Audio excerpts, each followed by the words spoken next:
Hi, it's Christine from the European Startup Association, and I'm here with Alexander from Roca Business, and it's an investment company that he's going to tell us about more now. Hi, Christine. Lovely to be here with you.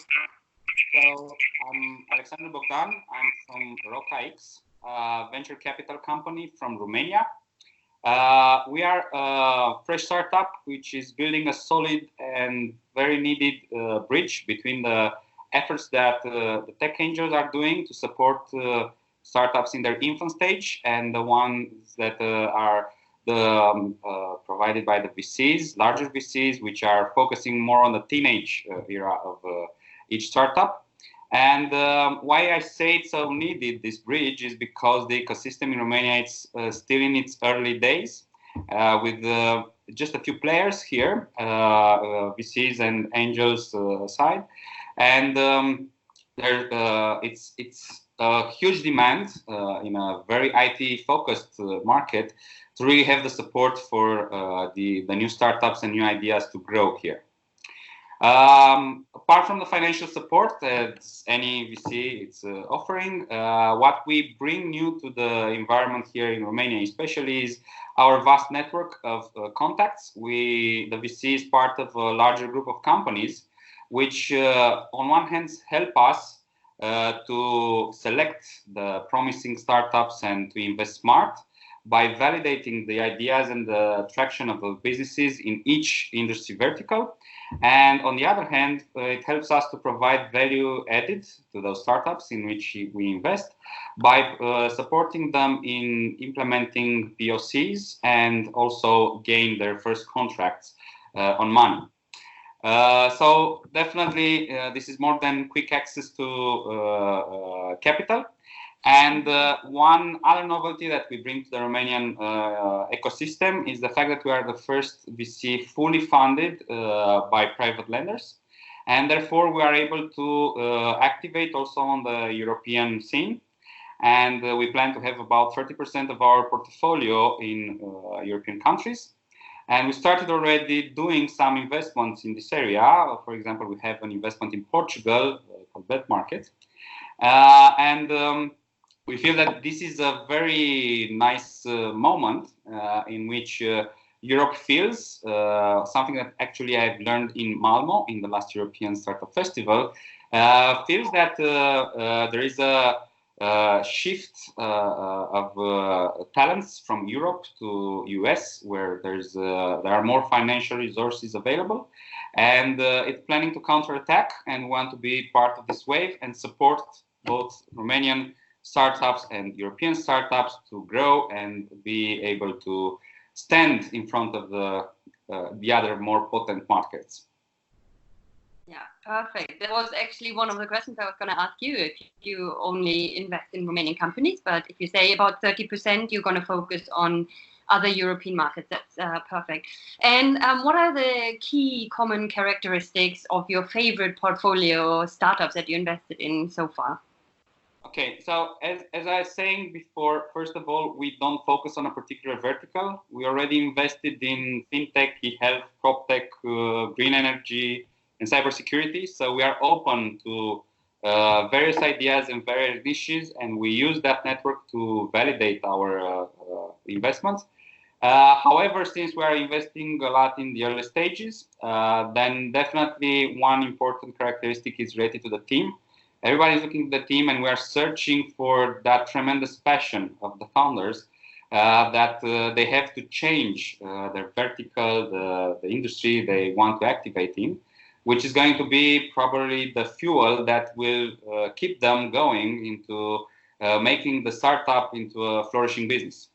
So this is one thing that we're always searching in our startups, and we think it's there for all the ones that we did as investments.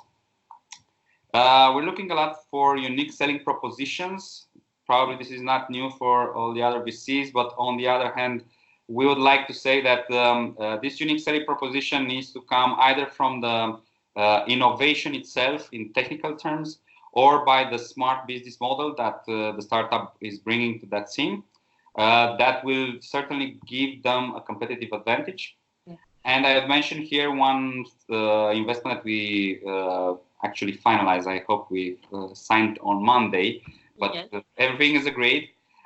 It's called Medikai. It's a platform which is trying to disrupt the medical imagery domain with a solution for CT scans and what is the name? MRIs. To both offer a collaborative method and platform for the doctors involved in treating patients, which currently are very locked into clinics' IT infrastructure, and also to provide assisted diagnostics using artificial intelligence. So these are the things that make us enthusiastic into joining Endeavor, and also clearly we focus only on startups that are able to scale at least European, if not globally. Yeah. Okay. Yeah, I think it's really, really important aspect in there that you mentioned, and I think that passion that you mentioned is really important for every single startup, because I don't think people, when they start something, appreciate how much effort and passion you need to drive forward and not lose the patience, because things never work out the way you want and they never go as fast as you think. So yes, passion and your why, and this is the other point that you mentioned as well. Okay, why do you want to do this? To change something, to disrupt something, to really have an impact. So really, really good factors that you mentioned there. Thank you. And so did you invest previously in companies where you had challenges and there's something, without naming them obviously, but least favorite things that happened or that you can think of that would be your least favorite company to invest in? Okay, so although we are pretty new, we already faced some of these challenges because, the sad percentages of companies failing within their first year, their second year, or the percentages which are considered a failure between various rounds of investment. Yeah. So unfortunately, we've been able to learn the hard way and one thing which became very important for us was the go-to-market plan.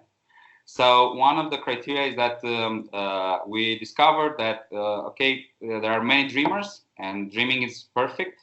And everybody wants to have its idea taken to the level where, let's say, you could name it directly, like you use terms in Google it.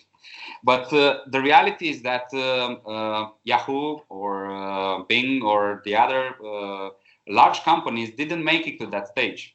And the road to that dream is in many cases more important than the dream itself. So one thing that we faced situations in which we've been too enthusiastic about dream and end goal, but we haven't evaluated carefully enough how the road to that dream is built and how prepared the entrepreneurs were for that journey. And what we decided to do and to avoid that, on one hand, definitely we can say yes or no, but on the other hand, we invest a lot of effort into mentoring the entrepreneurs even before signing the term sheet, to make sure that they have good material, they understand what they are going to face, and they are prepared for those risks ahead. This process giving us also more trust into their ability to pivot if they face challenges which are too big. Another one, I would say, that is it's clarity on which are the success KPIs that you need to have on your way. So it's great to have a dream of, again, coming back to the example of reaching the Google stage of everybody thinking about you. But on the other hand, you need to break it into small steps, and you always need to know if you are have been successful on your path, I don't know, in 6 months, in 1 year. So I need to set up some clear KPIs to monitor that, which are also proving the business for the following rounds of investment that are so much needed for consistent growth. Yeah, very good. Yeah, go to market and clarity of KPI. Obviously very important to think about when they come to an investor, because usually the startups live in their own bubble and they think, yeah, it's all going to work out. It's the best idea ever and it's all going to be easy. And it's not. So this is what these kind of interviews are also about, to give people the idea, okay, this is really what you also need to focus on. And are these KPIs also clauses include in shareholder agreements? And are there any other ones that you usually include? So we don't include the KPIs necessarily in the shareholder agreement. The shareholder agreement, it's an understanding between the parties, the VC, the angel, the founders, that set the stage for a long-term partnership. What we do, can you hear me? Sorry, I had the sense that the transmission was not that good. What we do is that whenever we enter a deal, regardless of the form of the deal, so it could be a simple safe, it could be a convertible loan or the direct equity, we consider our duty to make sure that this partnership has the correct basis, and we clean everything in this area to be also prepared the startup for the following rounds. Definitely, it would be ideal to face more investments in which we, for startups which already received financial support from large VCs or from financial institutions which already regulated that. It would be nice, but it's not that easy and we're not that lucky every time. And if I would have to pick one thing that we definitely insist on having there, it are the lockup clauses in synchronized with good liver, bad liver, because these are actually offering a lot of trust for us and show the commitment that the founder is giving to that business. Yes. Okay. Perfect. These were all my questions. I don't know if there was anything else that you wanted to say, or anything that you thought, oh, I forgot to say this before and want to add. Yeah, actually, one of our current interests is that, so in the Romanian ecosystem, I said that there are just a few players. The positive thing is that we started to have a few success stories. Probably everybody learned about UiPath or a few other Romanian startups which made it, which unfortunately made it across the ocean.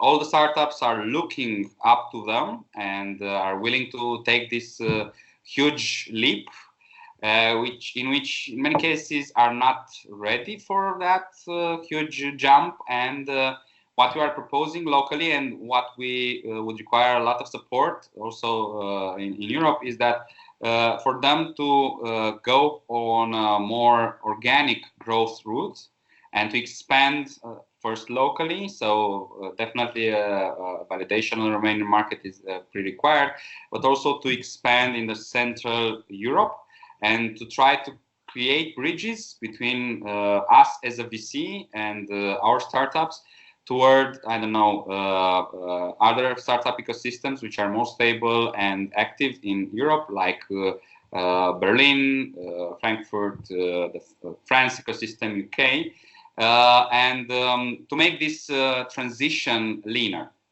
This is one of our goals, and that one of the reasons for which we are very present currently into many European events. We'll soon be in Disrupt in Berlin, but also the European Startup Festival was one of the great occasions to meet people across the border and be able to contribute and connect. Amazing. Yeah, I mean, we're looking forward to having you at the next one. We're currently location scouting, talking to some cities. So we shall see what happens in 2020. We're also going to do some things in between, a European Startup Day actually in Malmo and also in the previous location in Italy. And we definitely going to let you know, because it would be lovely to have you on board again. And yeah, also getting to know you a bit better to understand how we can help you. Good. Thank you so much for your time, and I'll see you next time. Thank you for having me. Bye. Bye.